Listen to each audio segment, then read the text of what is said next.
kembali lagi di mata kuliah epidemiologi ya. Untuk kali ini yang kita bahas adalah tentang skala pengukuran dalam penelitian atau studi epidemiologi ya. Epidemiologi pasti berkaitan tentang penyebaran suatu penyakit. Nah, untuk tahu bahwa adanya penyebaran itu harus ada koneksi dengan sampel atau populasinya. Nah, untuk menghubungkan populasi satu dengan yang lain harus memiliki standar. Nah, standar ini disebut juga skala pengukuran ya. Jadi apakah sakitnya sama, apakah benar ada demam. Nah, seperti itu harus menjadi standar yang sama. Pengukuran itu dibagi 4 jenis, disusun berdasarkan kekuatan dan kerincian informasi dari rendah ke tinggi, yaitu ada skala nominal ya, skala ordinal, skala interval, dan rasio. Apakah itu? Untuk skala nominal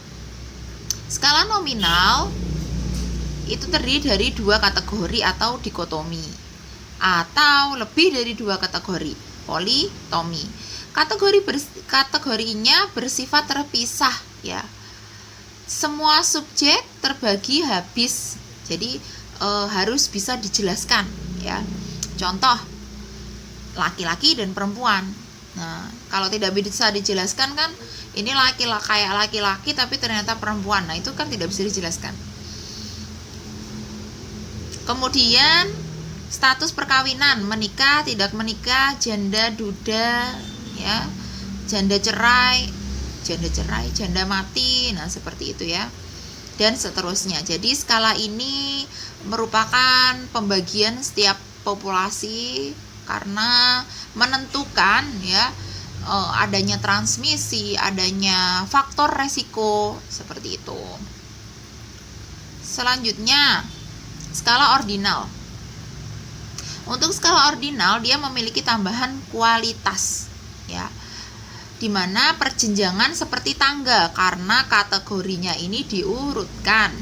Jarak antar kategori itu tidak harus sama. Contoh ya, kebiasaan merokok ya, apakah dia perokok, apakah dia perokok ringan, apakah dia sedang, apakah dia berat ya. Jadi skala ordinal ini adalah skala yang berurutan ya, skala yang berbeda tapi berurutan dan memiliki level, seperti itu. Bayangan kalian adalah kalau ordinal itu seperti tangga gitu ya Kak. Kalau nominal tadi dikotomi ya, bisa dijelaskan, atau politomi ya.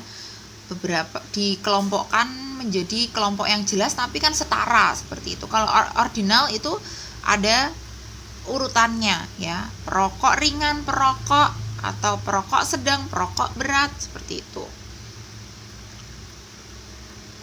Selanjutnya rasio. Rasio ini memiliki skala interval ya.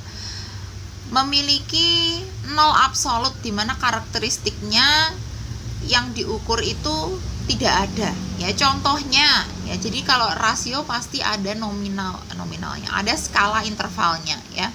Contoh apa? Berat badan, tinggi badan ya kan, seperti itu. Ini nanti menjadi pertimbangan dalam studi epidemiologi. Oh ya, masih ada satu lagi ya. Satu lagi skala interval, di mana jarak antar kelas atau kategori harus sama atau seragam, tidak memiliki 0 absolut ya. Contohnya usianya ya. Ini kan lebih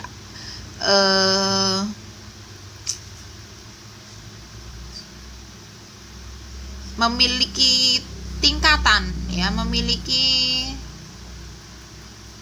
perbedaan, di mana tingkatan itu memiliki perbedaan ya. Misal umur 0 sampai 5 tahun, umur 5 sampai 10 tahun. Nah, seperti itu kan pasti berbeda.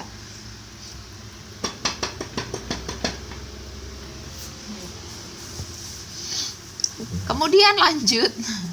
Maaf gak konsentrasi. Metode pengumpulan data ya. Metode pengumpulan data itu satu, melalui pengamatan atau observasi. Nah,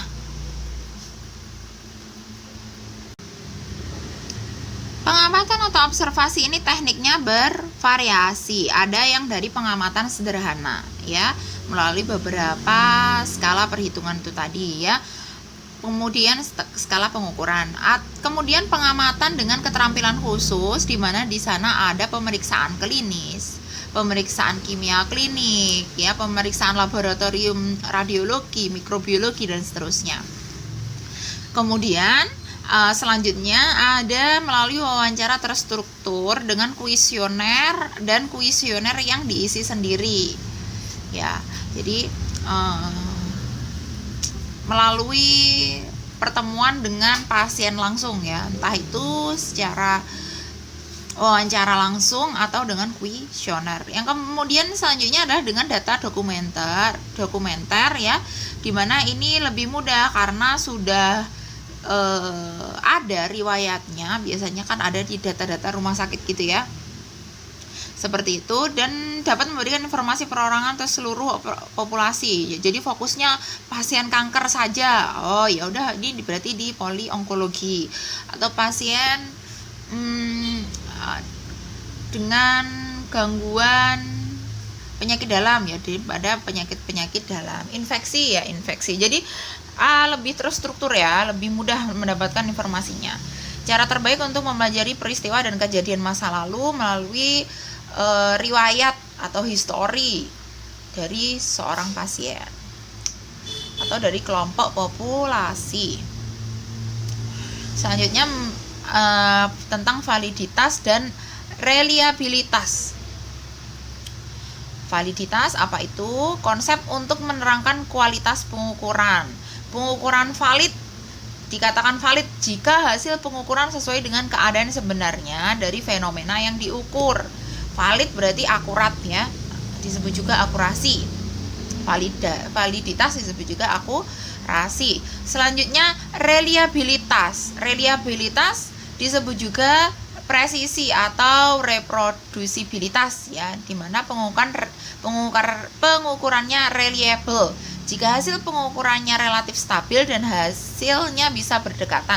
Nah ini untuk orang TLM sedikitnya harusnya ya paham tentang presisi dan akurasi. Akurasi disebut juga validitas ya, presisi disebut juga reliabilitas. Jadi akurat itu tepat sasaran di tengah-tengah gitu. Misal kalian memanah itu pas tengah-tengah ya, tengah dari area panah tersebut. Tapi kalau presisi mau berkali-kali ya, akan ada di lingkaran yang tidak jauh beda gitu loh ya. Mau ngecek berkali-kali hasilnya HB-nya misal 11, 11,5, 11,3 itu presisinya bagus ya.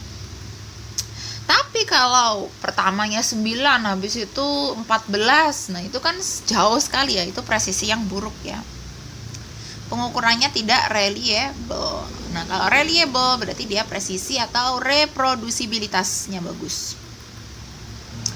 Jadi fungsi dari validitas dan reliabilitas tadi berfungsi untuk menggali informasi. Bagaimana sih cara menggali informasi yang valid?